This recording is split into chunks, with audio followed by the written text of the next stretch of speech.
Welcome to Game and a Half Podcast, the only podcast on the internet that covers everything in gaming. My name is Kai. And my name is also Kai. And today, I'm going to be interrupted by someone whose name is also Kai. My name is Jared, guys. Today we're going to be covering topics on r/true gaming on Reddit, as well as talking about the Game Awards, in which... Game Awards! Game Awards. The Game Awards, in which we wrongly guessed pretty much every single category. And in that reason, we're not going to talk about our guesses. Well, I'm going to go through the list, and we can try to remember which ones we guessed, but I think... Yeah. Okay, so we'll just start. I'm going to go over the Game Awards results really quick. If you missed the Game Awards, that was a couple days ago. But let's see. I'll just start from... Oh, this list is much longer than I thought it was. Esports host, I don't care about that. I don't care about esports. Wow, this is great. Best esports game... I think we did guess on this one. So the nominees were Counter-Strike, Dota 2, Fortnite, League of Legends, and Overwatch. I'm pretty sure I picked Overwatch. And I'm pretty sure I picked Dota 2. Yeah, but the winner for best esports games was League of Legends, so...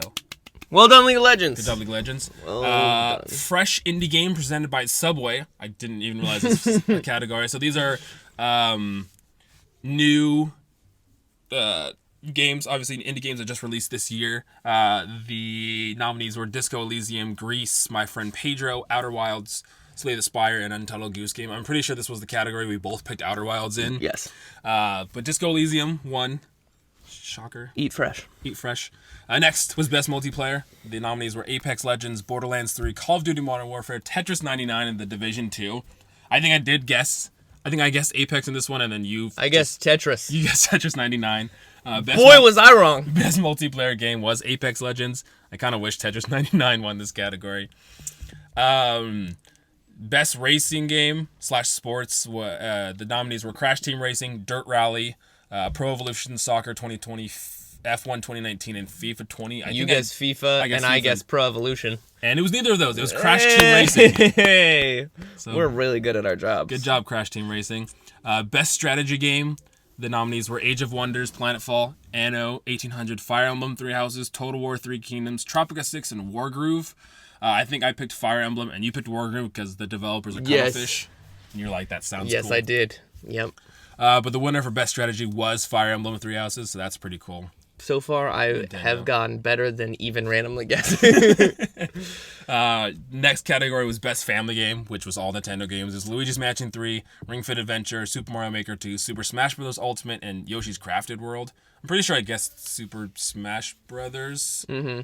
I don't remember. I think you said Ring Fit just because you wanted to say Ring Fit Adventure. I don't remember. I'm pretty sure, yeah. No, I said Yoshi's Crafted World. Yeah, but Luigi's Mansion 3 won Best Family Game, so good job, Luigi's Mansion. God damn. Best Fighting Game, Dead or Alive 6, Jump Force, Mortal Kombat 11, Samurai Shodown, and Super Smash Brothers. I'm pretty sure I did guess Super Smash and Brothers. I said Mortal Kombat. And the winner was Super Smash Brothers. Yep. Shocking. Best RPG. The nominees were Disco Elysium, Final Fantasy XIV, Kingdom Hearts 3, Monster Hunter World, and The Outer Worlds. I have no idea what I guessed. I'm pretty sure I guessed The Outer Worlds because I wanted... I think you guessed Monster Hunter. That was yours. Yes. Sure. But Disco Elysium won. And this one's kind of interesting because that's an indie game and all the rest of these four are all big AAA titles. Yeah. So it's crazy that won Best And it's RPG. won multiple awards. Yeah. Throughout this. The next category was Best Action Adventure Game, the nominees being Borderlands 3, Control, Death Stranding, Resident Evil 2, Legend of Zelda Link's Awakening, and Sekiro Shadows Die Twice. I don't remember our guesses, but Sekiro Shadows Die Twice was the winner for Best Action Game. Yeah. Action Adventure. Next is Best Action Game itself, which is very confusing. But the nominees were Apex Legends, Astral Chain, Call of Duty Modern Warfare, Devil May Cry 5, Gears 5, and Metro Exodus. The winner of that was Devil May Cry 5. Mm-hmm. Ooh, I don't remember what I guessed, and it doesn't matter. I guessed Apex. Next was Best Mobile Game, which is Call of Duty Modern Warfare, Grindstone, Sayonara Wild Hearts, Sky Children, and What the Golf. I think I did guess Call of Duty because out of all of these, it kind of seemed obvious. I think we both guessed Call of Duty. And the winner, shockingly, was Call of Duty Mobile. Next is Best Indie Game, which the nominees were Bob Is You, Disco Elysium, Katana Zero, Outer Wilds, and Untitled Goose Game. Boo! We both really wanted Outer Wilds to Whoa. win. But Disco Elysium, this is third winning so far. All right, we're going to have to play this game. I know. After the Game Awards, I was like, do I have to play this game now? I feel like I have to. Next category was Best Ongoing Game. The nominees were Apex Legends, Destiny 2, Final Fantasy 14, Fortnite, and Rainbow Six. I probably guessed Apex or Destiny 2. I don't remember. But the winner was Fortnite. No surprise there.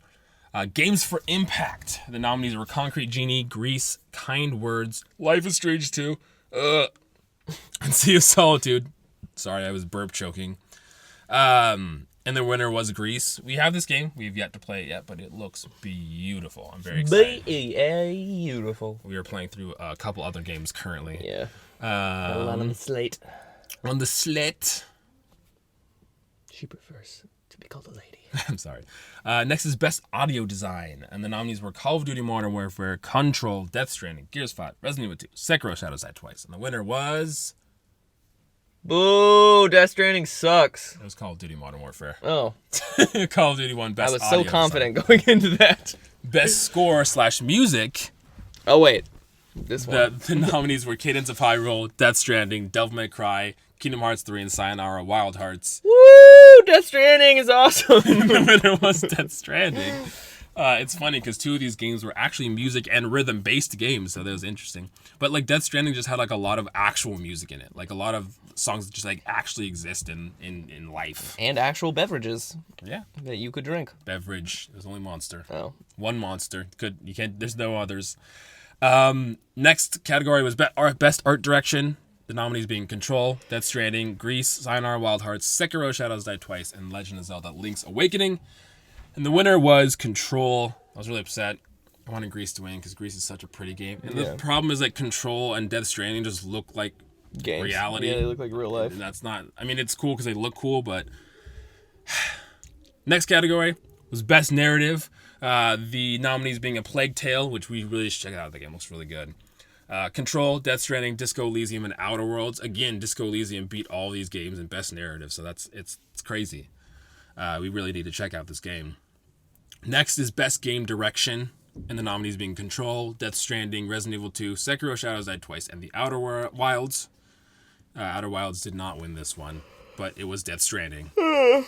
And now, what you guys all have been waiting for. If you didn't see it before, and for some reason you're listening to our podcast to find out the Game Awards results, first, thank you. I'm really honored. But the nominees were Control, Death Stranding, Super Smash Bros. Ultimate, Resident Evil 2, Sekiro Shadows Die Twice, and The Outer Worlds. And the winner of Game of the Year 2019 was Outer Worlds! Yeah! Woo! Outer Worlds! Killing it. Winning Game of the Year 2019. I'm so proud of you. I'd like to thank my mom and the Academy and my producer and everyone. I thank you so much. Two things. One, Kyle did not work on Outer Worlds. We did it. We did it, everyone. But no, the winner is not Outer Worlds. The winner was Sekiro Shadows Die Twice. I was almost guaranteeing it was going to be like Death Stranding or Control or Outer Worlds, but Sekiro brought in. I think the only other thing that Sekiro won was Best Action Adventure Game. There's a thumbtack right here. That's dangerous. I know you're not supposed to judge books by covers, but can you judge games by playthroughs that you haven't actually played but have watched? Do you not think that Sekiro deserved the Game of the Year? Compared to all not these from other the other games I also haven't played, but have seen other people play. You played Super Smash Brothers and Outer Worlds. Well, between those two, I think Outer Worlds deserves it, but... Yeah, I also have only played those two games. Actually, no, I played a little bit of Resident Evil 2. But, yeah, I mean, Sekiro was a game that I really want to try as well. I think it was like $35 on sale for while the Game Awards was going on. I don't know if that sale's still going on, but... You know why it won? Because the Game Awards are a popularity contest, and they were like, here's the game for $35. I mean, if it was a popularity contest, I feel like Death Stranding should have won. I just don't know, because how many people actually bought Death Stranding? Probably not a lot. Because, like, there's a difference between, like, online popular, where you're watching a bunch of playthroughs of a ridiculous game, but who actually picked up a copy of that game? That's true. But that doesn't matter here. It's just people voting. So, like... People that probably have never played this game, like I voted for Outer Worlds, but there's a lot of categories where I voted where I hadn't played any of the games before. Yeah, but people are gonna vote for the thing that they actually like play. So it's possible that the Sekiro fan club is bigger and louder than the normal people voting for the other games, which is the problem with voting for games out of popularity rather than voting for games within industry. Right. So, well, and again, there's another award ceremony that goes on in February or January called the DICE Awards, and those, similar to the Game Awards in kind of the Game of the Year and then broken down into categories, but that is decided by people in the community, so press and then obviously developers and stuff like that. I don't know how it works if you have something in the running. Like, how does that work in film? Like, if you were nominated for like a Grammy or something, can you still vote for like other people, or like how does that work? Yeah, no. Well, it depends. So like if you're nominated to be like an actor of like, you know, best male actor, Right. then you can't vote for best yourself. Right, clearly. But is there other categories you can vote for? Yeah, so you can vote for like the best female actress, you can best vote for, you know. But obviously the way that in film it works is that the people who are in the industry are the only ones who get a vote. Like, you know, normal people don't get to vote at the Oscars. It's people within the industry that are voting. And this is kind of the same thing, except it dives down into press a little bit. Mm-hmm. But it's a lot of the big people that like cover press, like IGN, us. Right, exactly. Us will be voting in the DICE Awards. No, but no. So it's less popularity and more, I think, down to the technical prowess, or at least like how well. Right, exactly. Or at least I'd hope. Right, exactly. That's the hope for these kind of things. But it seems like these Game Awards are the ones that are a little more popular every year. I mean, there's a big showing for it, and I think maybe because there is a lot of like the community involvement in it, that's why it's a little more popular. And it's become more and more like the awards weren't as big as kind of like some of the reveals that they showed off at the Game Awards this year. So it's been like more focused on like, oh, here's an event where we can show off our games and show off like new things that are coming next year. Death Stranding should have Kanye Wested Sekiro. Just go up on stage, take the mic from the Sekiro team, and be like, I don't know what y'all say, but the Outer Wilds had the best game of the year. Just drop the mic. I would have loved that. That would have been great. Oh, that would have been amazing. There was one year where it was the A Way Out. It was the guy that it was the one where you play. It's multiplayer, and you play the two friends, and they're in prison, they're in jail, and you can control help them each other. Yeah.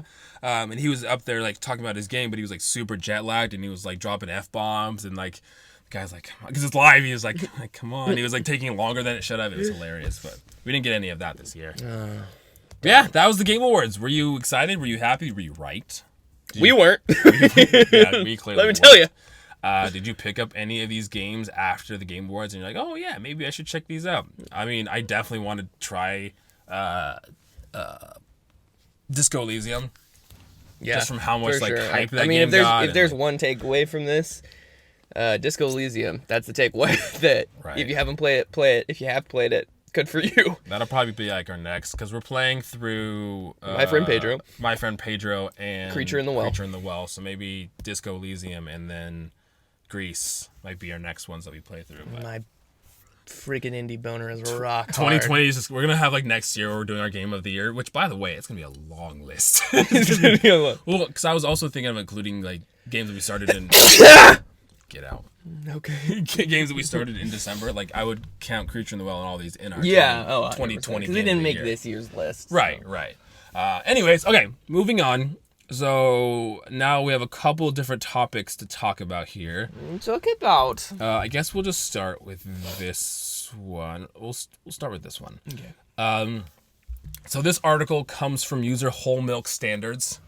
And Whole Milk Standards. We know he's not lactose intolerant. Says that why the shift away from holidays to early in the year for major releases. He talks about in the early 2000s and even kind of until recently, a lot of big titles have come out in fall. I mean, usually kind of that's when the console releases come out are usually in fall, and I think that's in preparation of the holidays and in preparation of Black Friday and stuff like that. But like next year we have games like Final Fantasy VII, we have The Last of Us Part 2, we have Cyberpunk 2077, and all those games are coming out before like April of 2020, which is crazy that those big games are coming out in spring. So like why the shift from fall into early holidays? I mean, my reasoning is that it's become less and less important to release on a major holiday as gaming has become more and more popular.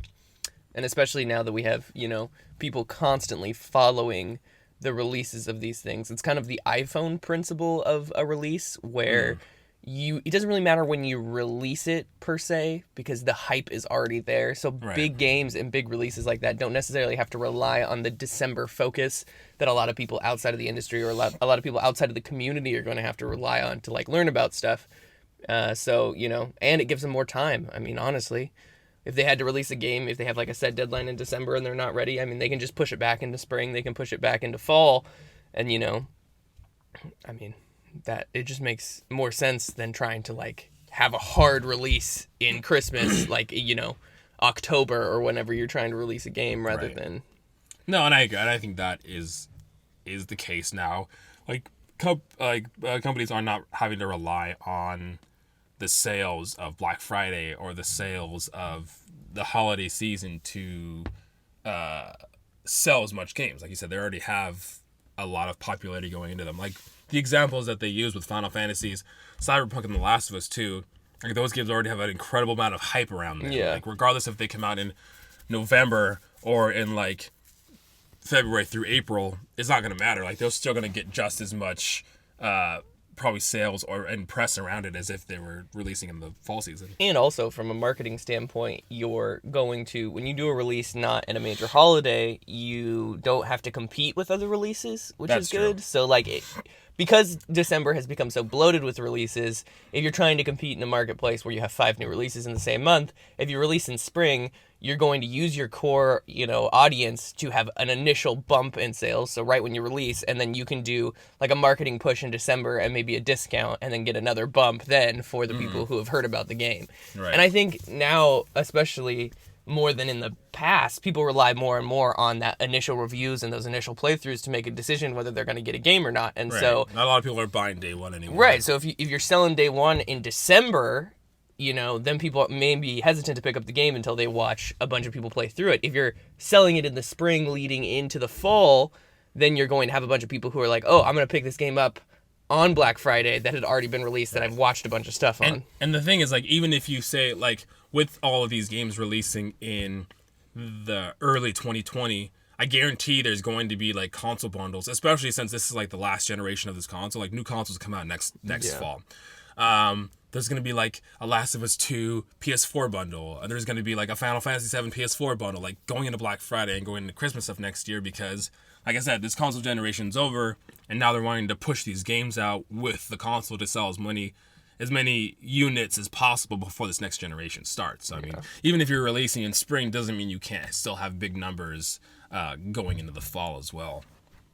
But, yeah, it's interesting kind of seeing the gaming community and just the developers and everything switch from games coming out in fall to kind of being more sporadic throughout the year. I mean, the same thing is kind of happening in film with, you know, you have these 5 major studios who put out a bunch of huge films that people are going to see. And they are usually summer releases because that's when people go see movies. That's when people have time off. That's when kids are out of school. And so previously, independent films or mid-budget films would release at the same time and compete. But now because the market share is so huge and films are releasing every weekend that are massive, you know, it is so hard to focus when you're trying to stab me. When those, you know, you can't share the same weekend as those releases. So films are moving, you know, out of those months where they wouldn't normally have been previously. So I think that has a lot to do with it as well as marketing.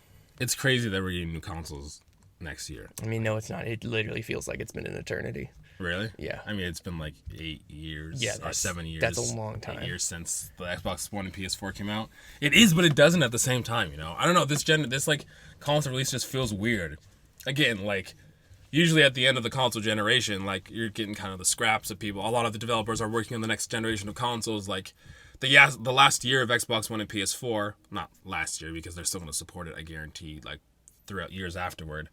But we're getting like Last of Us Part 2 and all these big AAA titles like right before the new consoles come out. So it's just kind of a weird time.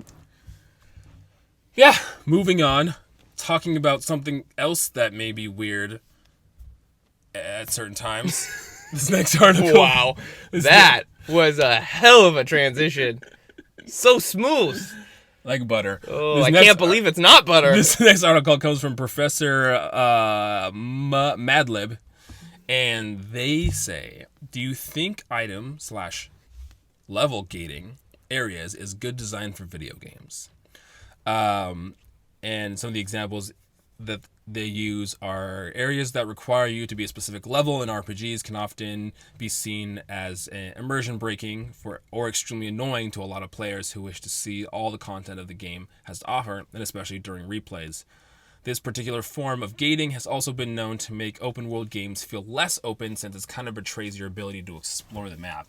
Yeah, we were talking about this earlier, and it's like there's definitely like games that do this well and games that don't do this well. That do this really poorly. That do this really poorly. I mean, yeah, there's a lot of open world games that do limit the player between a certain level or a certain item or something like that. And in that sense, it's like, well, I want to explore, and you're limiting my ability to explore. Or games like The Witcher, where it's like, yeah, go wherever you want. You're going to get your ass kicked if you go down that way. But you can go explore it. Sure, go for it. Right, exactly. Try it out. See how that goes for you. Oh, it didn't go well? Well, Shocker. Figure something out. Right. Yeah. And I think, a game that we're playing is Creature in the Well, and I think it does this really well. Mm-hmm. Almost too well, to a point where we almost gave up on the game because we couldn't figure out.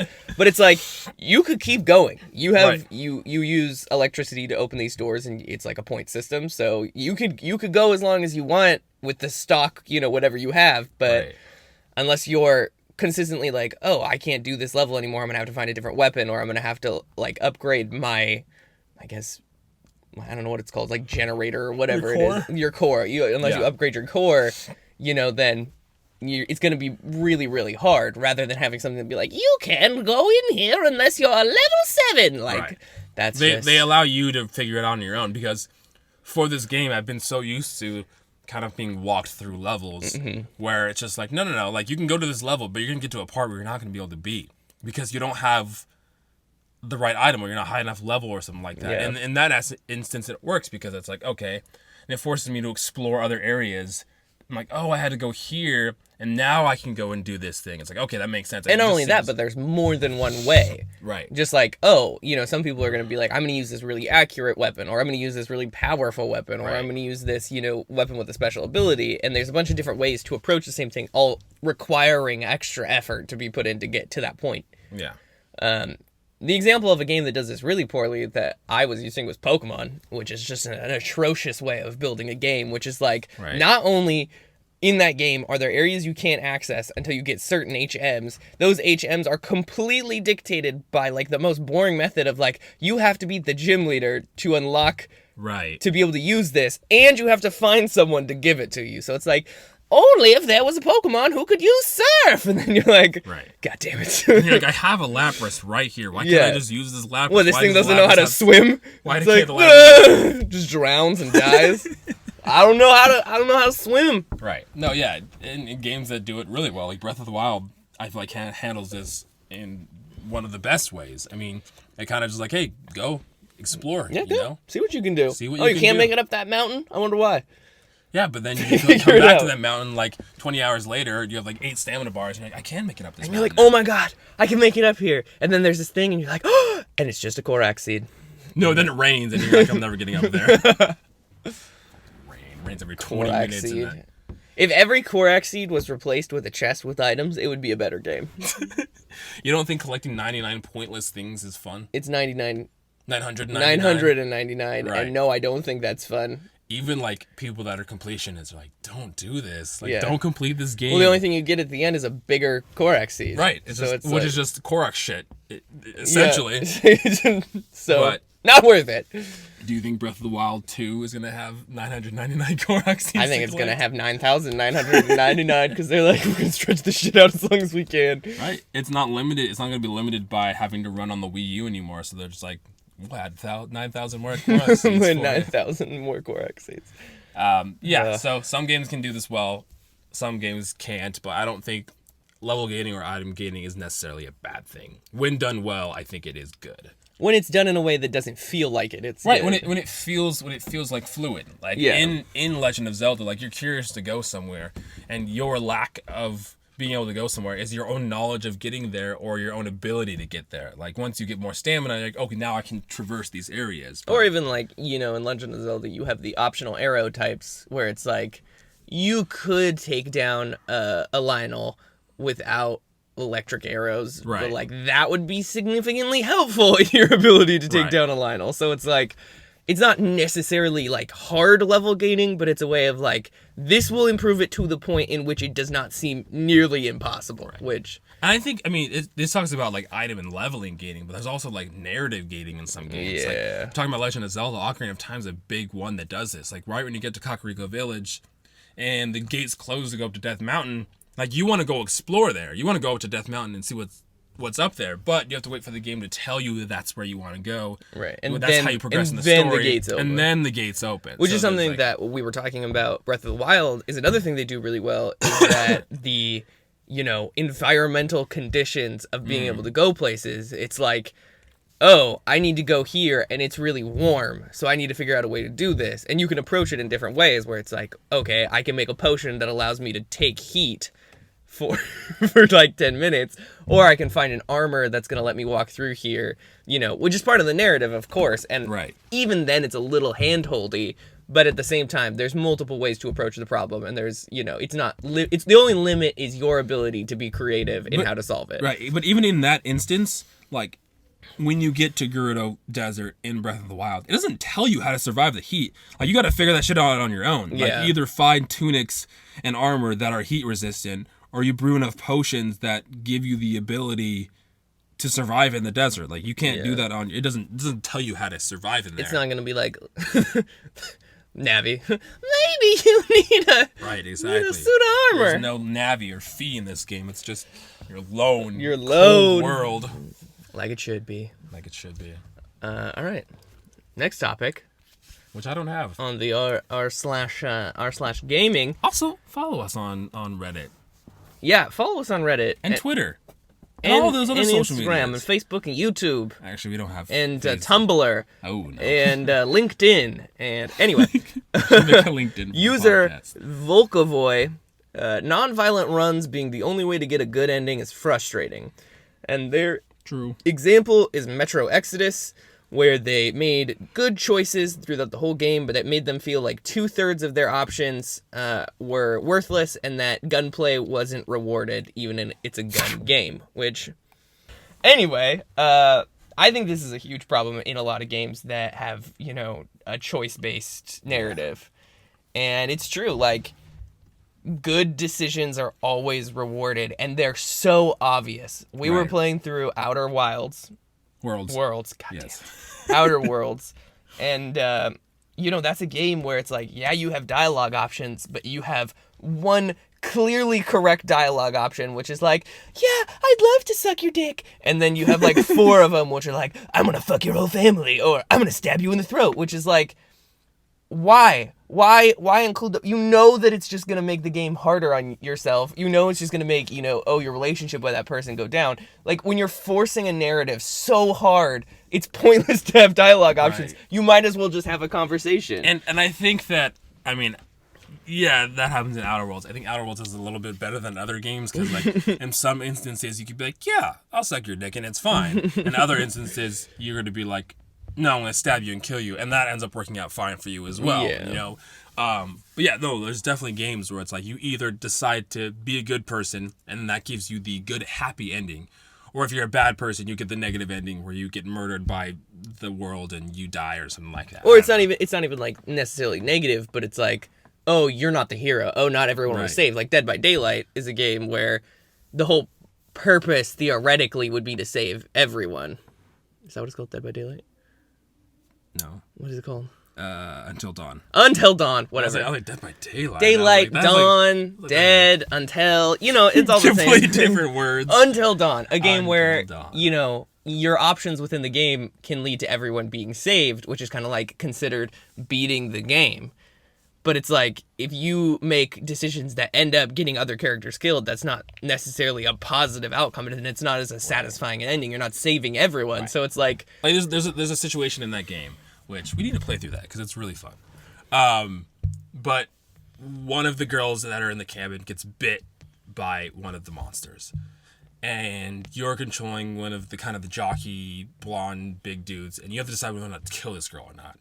Like, you cannot kill her, and maybe the bite's not going to do anything. Or maybe you don't kill her, and she decides to kill the rest of your friends. Or you kill her, and she was safe the whole time, and stuff like that. And then you have to make those decisions, like, well, do I kill this girl, or do I let her live? And those decisions are going to affect how the game plays afterward, too. But it's like, if you kill her, then the rest of you look at your character like you're like, oh, you're the bad person. You murdered one of our friends. She might have been safe. She might have been fine.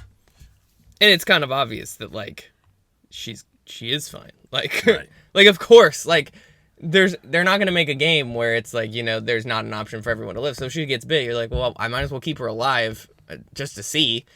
Like, either I kill someone now or she kills someone later. Someone ends up dead either way. Or you shake your controller by accident and everyone dies for some reason. I got to, like, 10 minutes before that game ends. And there's, like, scenes in that game where you have to hold the controller still. And they're, like, very, very tense. I guess putting the controller down would also help, but that's too easy. But no, you have to keep the controller still. And like a jump scare happened, and I moved the controller, and I killed one of the characters, and that set up a series of events where every character died afterward. Every decision I made killed another character. I had like 2 characters left at the end. Exactly, which is a less satisfying ending than everyone living. So if you build a game where it's obviously like, where there's a clear ending where everyone lives. Right. Like, it's one thing to build a game where it's like, there are going to be characters that die regardless. Right. Because then it lowers the... That took so long for me. I was like, the black ones. Yeah, sure, the black ones. Anyway, you know, it lowers, you know, you're like, oh, I can sacrifice this person. Someone else has already died. Right. So it's, you know, I understand that the way they build these games, especially in this style that we're talking about, is like, oh, like, there's options, and there's options where everyone lives and everyone dies, and we're so brilliant. But at the same time, you limit your narrative if the success of your game is built on everyone living. So, yeah, I agree that, you know, like, there should be a good ending, even though, I mean, it sucks that, like, all your friends had died, but, like, you killed a demon anyways, and it's like, well, yeah, like, you got the good ending where, like, there's no more demons anymore, and you and one other friend had survived, but... Yeah. And I've noticed this in a lot of games. They give you, like, dialogue options is the whole, like, you know, 2/3 pointless response. Right. Like, maybe you play through it a second time and you're a dick and you see how that works for you, but mostly playing through a game, like, the first time, it's much more interesting to be a character that is someone who's trying to be nice and that going poorly. Right. Like, I've never seen a game where being a dick actually works out better in the end, where everyone's like, you're a hero! Like, there's no game. It's always like, oh, yes, master! And then everything else just ends in you getting attacked, so... Yeah, and I have way too much moral and emotional guilt with games like that. Like, in Outer Worlds, for example, I always, like, save, and then I'll murder someone and be like, oh, that didn't go well. Let me reboot my save. That didn't go well. That didn't go well. I need to go back. I need to go back. I can never commit to just being, like, an asshole and just murdering a dude. Which is, like, you know, that's a flaw in the game design. Like, if you're meant to be an asshole, if you're an anti-hero, you should be an anti-hero. It's not... You shouldn't have to have a moral quandary while playing a video game. I always have moral quandaries. Speaking of moral quandaries, our next topic. I don't know the topic, so I don't know if that was a good transition or not. Thoughts of DLC gaming. Ah, yes. Brought up by Nate Dogg 712, representing the early 90s R&B movement. Nate Dogg. So thoughts on DLC gaming. And he says, so I always randomly have this discussion with my buddies about DLC in games. Sure you do. And I wanted to see what other people thought about this. Nate has no friends. Back in the day, should have been a comma, DLC wasn't a thing. You bought your game, played it for hours and hours, beat it, and then that was that. If it was a single-player game, you most likely didn't touch it again for a while, unless it was an extremely good game to you. Well, back then it was also called expansion packs. Yeah, well, apparently Nate doesn't remember that. He doesn't remember the expansion pack. Yes, lots of games had expansion packs. No, and this goes down to a lot of people feeling like they pay full price for a game, so the full $60, and then having to pay more for any extra is like, well, I paid $60 for the full experience. Why do I have to pay more for extra? And in some instances, I think DLC works great. Like, DLC is reasonable priced and isn't a reasonable amount of quality and quantity for the DLC that you're paying for. Yeah. Like, I think that, like, for Super Smash Brothers, all the Super Smash Brothers games that have had DLC, like $20 for like the pack of 5 or 6 characters, like I think that spread out like throughout the year, like for me that was worth it. Like $20 wasn't a lot, and you're grinning at me like it's not worth it. That's not worth it. But for me, it was. I think you should get the characters included in the game. Fighting games especially is where I think DLC is horseshit. Because it's like, you're not really getting anything else other than characters that should have been there in the first place. I guess so. You already paid $60 for a game that has no narrative story in it. It is literally just a fighting game. And you don't even get all the characters. You have to give them $20 more. You're at $80. They did give me, like, 85 characters in the beginning. So. Right. So it's, I guess.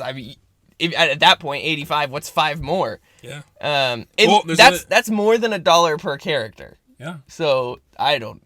And this is the thing with DLC. I think that DLC can work. The issue is when DLC doesn't work, it's usually because the game, the first time, was considered too short or too small, and then it's like DLC can feel like, oh, we didn't finish this game, we're gonna cut it in half, we're gonna end it, and then we're gonna release DLC for it, and it's like a game that does a good job of not doing that is The Witcher 3, because The Witcher 3 is already a huge, massive 80-hour plus game, and they did like 3 DLC packs that were like another like 60 hours of gameplay, which is that's crazy.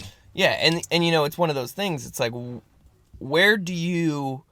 On DLC, where do you call it a new game, and where do you draw that line? Because if you're adding 60 hours to a 30-hour game, that's a sequel. Right. Well, with like the sequel to Breath of the Wild, like that was supposed to be another DLC for Breath of the Wild, because they already added one which was more narrative, like to the story, which I don't remember how much it was priced. I think that also was $20, and that added like another 20 hours of story to the game, which I think was worth it.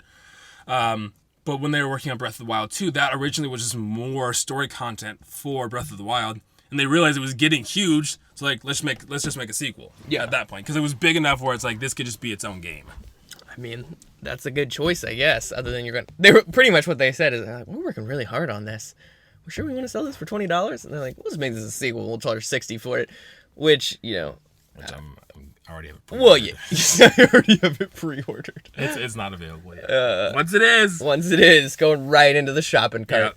Yeah, and I think that also the thing about DLC is the DLC has to be worth it for the price. Like, if you're paying for DLC and it's like pretty much just a side mission. Right. But that also is still like subjective, because like obviously we differ in our opinions on Smash Brothers, our fighting game DLC. And I think Smash clearly is the only game that I would do that with, because I mean, I don't play a lot of different fighting games, but like they do that same thing with like Street Fighter or like Tekken and stuff like that. They add characters later on that you can buy, and people jump on it when those characters come out. So. I mean, at least Super Smash Brothers wasn't like, oh, we're gonna release amiibos that are exclusive and you have to buy these to get the characters. Like that would be much worse. Crazy. No, they're like, hey, you can buy the $20 and get the 5 characters extra. But see, now they announced there's going to be more DLC characters, which is going to be a whole separate pack that you have to buy. I guarantee it, because they already have the 5 that are in the Fighters pack now. But there's going to be more characters, which means there's going to be more packs to buy. There's too many goddamn characters in this game. Because I think there's 85 right now. And they haven't announced how many more. They just said there's going to be more characters after the 5 they've already released. The last one's supposed to release in February. We still know what the 5th character is for the Fighters pack now. Master Chief.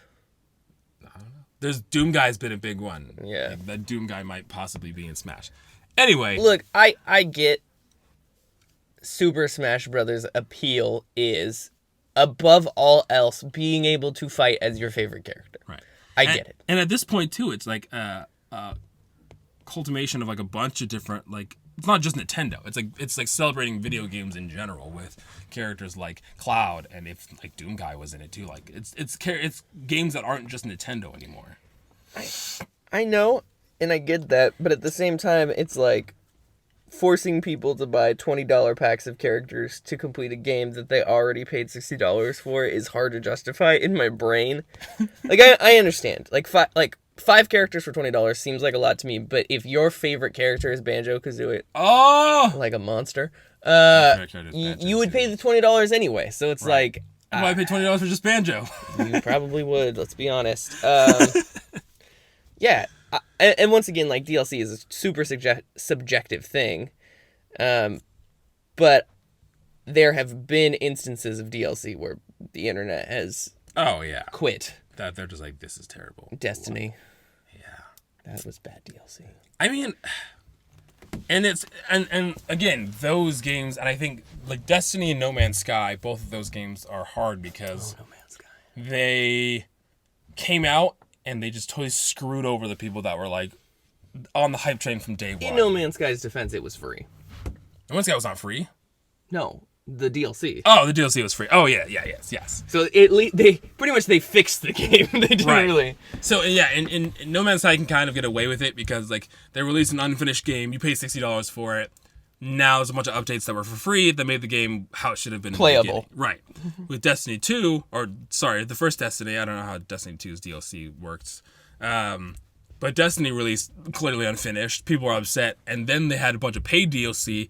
And now it's good because that's when I bought it. I bought it when it was the Taken King, but even at that point, it was still super cheap. I got it like I don't know, like it was less than $20, but it came with all that DLC, and I was like, cool. Well, it's like DLC is bad when it feels like things are locked behind a paywall. Right, and that's how Destiny was. Right, it was like these things are in the game. That's the biggest thing. Yeah. Like when DLC is like, here, the game is finished, the game is released, and now we're working on more content afterward. Yeah. Or we've released everything, it's on the disc, but you have to pay to unlock it kind of thing. Where there's been like, it's like you get 20 hours of content. If you like more content, you can pay. Right. It's like, that's not nice. That's not cool. You shouldn't do that. Right. That's how a lot of mobile games work nowadays, though, too. It's kind of like, well, there's continue. There's a difference between in-game purchasing right. and like mobile games rely heavily on in-game purchase because, and also mobile games are usually free. They're not $60 and then you're paying on top of that as well. Yeah, and I mean, I don't know how much longer people are going to charge $60 for games. You think it's gonna go down? I think that we're gonna move to subscription-based services, and that I don't know how everything's gonna kind of play itself out. Right, and I honestly think that's a good idea. Again, when I first thought of subscription-based services for games, I thought it was a terrible idea. But having Game Pass for a while now, it's like, this is great. What I did realize is games are going to start getting pulled off of Game Pass. Yeah. Because when I went on to their website and I was kind of looking at all the new games that were coming out, it showed like the handful of games. There's like 5 games that are coming off of Game Pass like in December. I was like, oh, I didn't even like realize that. I mean, luckily, like for myself, those games were games that I hadn't maybe tried out yet or maybe weren't on my radar and I hadn't even started. But it'd be different if we like, say we were playing through My Friend Pedro and we hadn't finished it. And then it gets pulled off Game Pass. Now you never get to finish that game. But you also never had to pay for that game. Right. And one of the things they do as well is if you do have Game Pass and a game gets pulled off of Game Pass, it's like discounted. So it's like 20 to 50% off. So if you want to continue and purchase it, you can. Which is smart from the developer's perspective because it's like, oh, you get this extended free trial. And then we pull it off of Game Pass, and people who are really fans of it are like, oh, just buy a copy. Like, it's worth it for me. Right. They'll just buy it at a discounted price. So it's like... Right. Yeah. Not $60. Exactly. Yeah. I mean, if Minecraft for mobile is $9.99... $6.99, actually. Well, it used to be $9.99. $6.99. Whatever it is. It doesn't matter. If Minecraft for mobile, which is a fully fledged out game... Right. ...is $6.99, there's no reason a console title should be $60. But does, like, how do I put this? Does difficulty in creating the game account? Because clearly there's more money, and again, this is just my own, I don't know if this is true. There's less money going into making Minecraft than there is to, like, make Cyberpunk 2077. Like, they're putting more money into Cyberpunk. So, like, Cyberpunk clearly should cost more, but it's still running at that $60 price. I know Minecraft wasn't $60, but against other $60 games, kind of like that.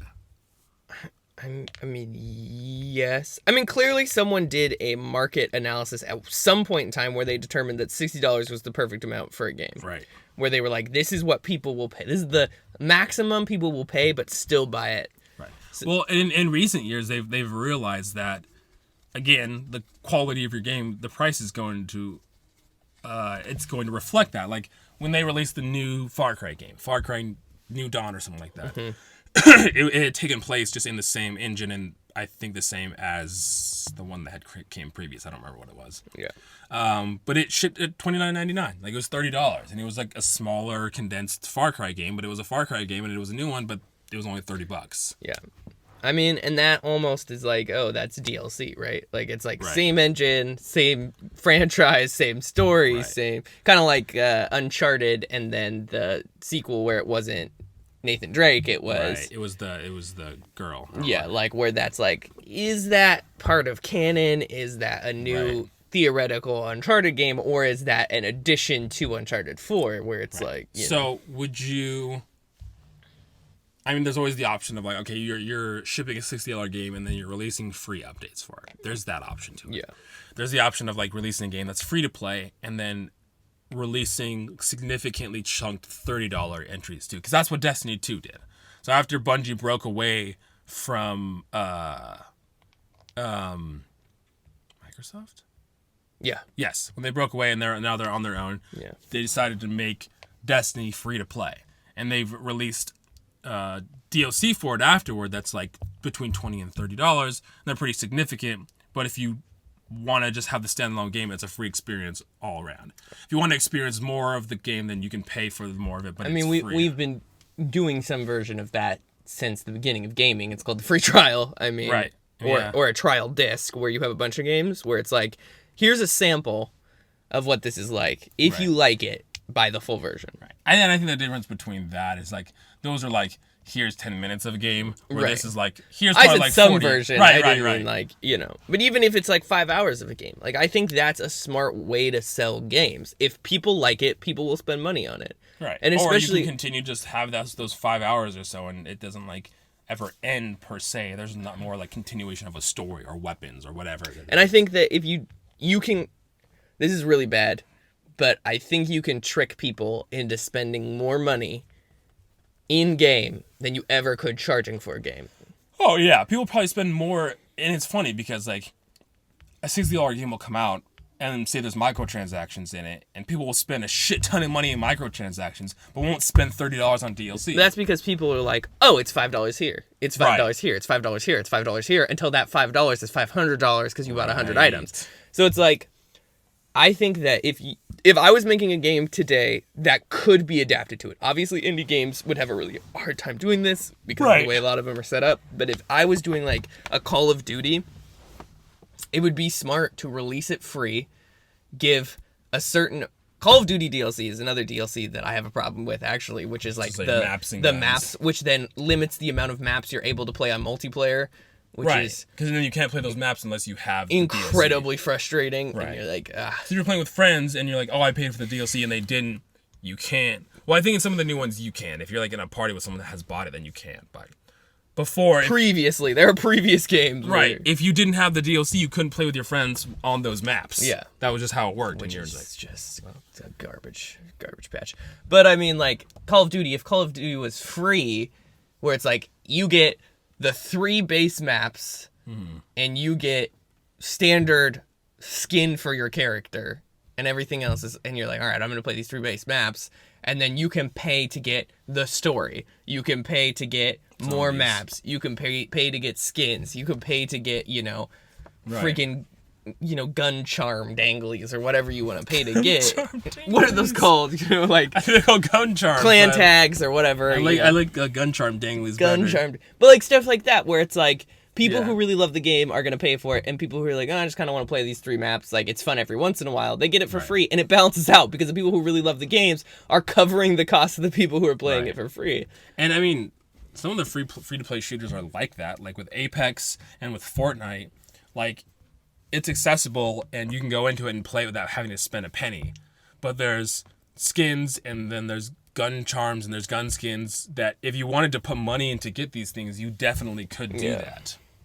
Now, and that's another thing. It's like with that, it's like you can also do that without paying anything. It's just gonna take a lot longer to get the currency to be able to buy these skins. Where if you put $5 in, then you can get all of them right away instead of having to grind in Apex to get them. Which is a great economics tool. I mean, honestly. 99% of the people playing the game are not going to be like, man, I'm going to play 600 hours of this just so I can get a dragon costume. They're going to be like, I'm going to pay us and we're just the $5. Right. No, it's our mentality. It's like, it's not worth it. But I've never liked anything as much as 13-year-olds like Fortnite. Or at least video game wise. So like I've never loved anything as much as 13-year-olds love Fortnite. Well, like in the sense of like I would never. No, it's kind of like it doesn't fool me. Like I'm not like I need this skin. Right. This is my life. Right. Like I'm like it'll be fine. No, I remember my brother plays a ton of Fortnite. He's 14 years old and he's definitely like for birthdays or holidays like just wanted money for skins and cosmetics in Fortnite. Like they came out with the whole like. And Fortnite's genius because they're starting to collaborate with popular things like NFL. Like you can get your favorite sports team jersey. And now it's like with Star Wars. Like you could be a stormtrooper. You could be Rey. You can be Finn. You can have like a glider that's like an X-Wing or something like that. And so now there's all these like recognizable franchises in Fortnite. And it's enticing people more and more to want to buy these. Also, I didn't tell you about this. But in the Game Awards, they were talking about Fortnite. And... just all like the deals, the new Star Wars stuff that's going to happen with it. And they're saying on Saturday, in-game, because they've been trying to do a lot of like in-game events, with Marshmallow, the big like concert and stuff like that. In-game, they have a giant projector, and you'll be able to watch an exclusive clip of the new Star Wars, which is super cool. That's so cool. Yeah, so now you can go into Fortnite. Today's Sunday. So this happened yesterday. And they're like, the guy who created Fortnite, he will be in there with his avatar. Like, J.J. Abrams will be in there with his avatar and stuff like that. And in there, like, you can get together and just watch an exclusive clip of Star Wars, which is crazy to think about. And for Star Wars, that's brilliant. That's genius, right? They paid Fortnite millions of dollars, and they were like, we're going to have millions of 14-year-olds watching our clip. Like, that's, Because the only way to watch it, I mean, I guarantee afterward, there's other, like, it was on YouTube and stuff like that. But at the moment, the only way you could watch that right away was through Fortnite. You had to be in Fortnite to watch that clip. I mean, that is the best case of, not DLC. That's how we started this. I know. That's the best case scenario of a free-to-play game using its platform to its fullest potential. Right. Yeah. Rather than, you don't have to do that stuff in a paid game, but it's also, that shoots yourself in the foot because you can't grow your platform to the size that Fortnite and Apex have. You can't have the same experience that Fortnite and Apex have. And obviously free to play is easier when it's in a game that is massive multiplayer, that's, battle royale.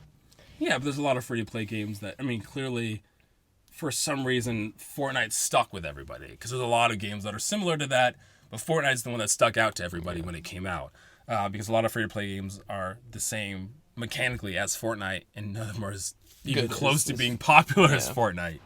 But yeah, and that's why DLC is bad. Don't remember.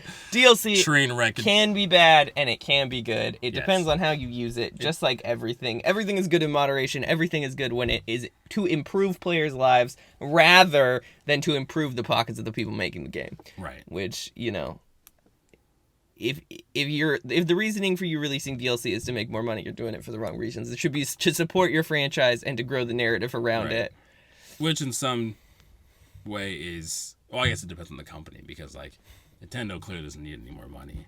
Like, I mean, that's not what Nintendo thinks, and that's not what their shareholders think. I understand. Well, they're never going to hit that like we've had enough now. You're trying to keep on wanting more and more money. Yeah. Go buy DLC. Buy the Super Smash Bros. Ultimate DLC pack. Don't buy it. You get all your favorite characters like Banjo and the fifth one that we don't know. That's going to be Doom Guy. Wait until 4 years from now they release the Super Smash Bros. DLC set for... They have yet to do that. Like with the Wii, because a lot of the times like DLC will come out and then like 2 years later you'll have the base game with all the DLC in it. Like Smash Bros. Didn't have that. Like unless you bought the DLC, you never got a chance. Well, okay, that's a lie. Because... this Smash Bros. For Wii U came out. They added all the DLC to it. And then Smash Bros. Ultimate came out, which I already had all of the okay. DLC. You're right, whatever. But you still have to buy a Switch, so there's still... Wow. Okay. Well, to hear him stop trying to justify Nintendo's ridiculous financial habits, that's it for this week. We'll see you next week when we talk about other games. Who knows what we're talking about next week. Anyway, stay classy. See you soon. Peace out. Bye.